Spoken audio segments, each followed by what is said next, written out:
Okay, I was watching this great documentary on YouTube.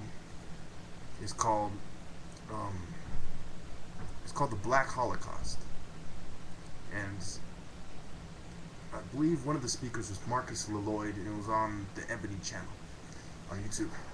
And they bring up Eugene Fisher, Robert Stoddard, Ernst Rüdin, Harry Schroeder, of course Margaret Sanger, and Clarence Gamble, and a New York congressman named Hugh Carey, whose quote I'll begin this video with right now.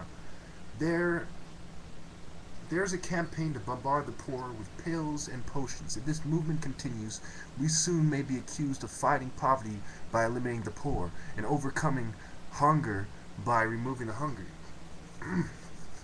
So what does it start off by saying? The campaign to bombard the poor with pills and potions. Okay, so who is Eugene Fisher? He's in charge of the African Holocaust camps over there in North Africa during World War II. He's a guy from America that came to back Hitler, and he was Hitler's eugenicist, his personal eugenicist, if you will. Robert Stoddard, huge racist, the head of the ABL, which is the American Birth Control League, which became Planned Parenthood, also a cyclops of a faction. He's known as the Cyclops of a faction of the KKK, a real scumbag, and this is the guy who headed ABL, which became Planned Parenthood, which is being guided by the racist Margaret Sanger. Now, you had Ernst Rüdin, who was a psychiatrist behind Hitler, real scumbag, real piece of work. Okay, he gets an award in Cold Spring Harbor, New York, and during the 1930s, and becomes the International Federation of Eugenics president.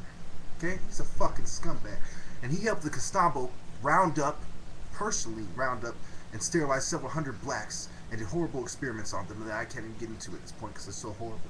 Now, 1919, okay, Indiana spent $300,000 for a war camp for these blacks that they would call not worthy to reproduce, that they would try to force to sterilize. They call less than human. Now, you look at Herr Schroeder, who recommended sterilization of all Negroes and hybrid races, and he in Germany he rounded up 600 children who were the product of a black father and a German mother.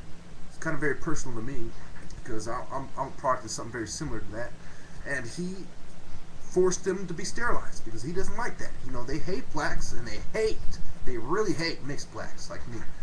And as a return, I don't appreciate them very much either, as you can imagine. The New York, okay, I talked about the New York congressman. I think that's all. Oh yeah, the Procter and Gamble, Clarence Gamble, right?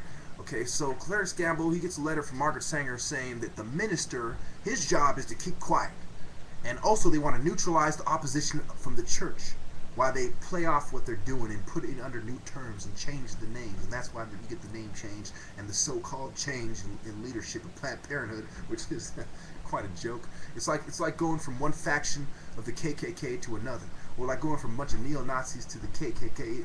It's a switch of faces, but not a switch in anything else. Now you look at drugs like methadone, which was worked on and founded in the Rockefeller University with help from Carnegie. You constantly get Carnegie and Rockefeller, just like with the Vice Lords being funded by the Rockefeller Foundation.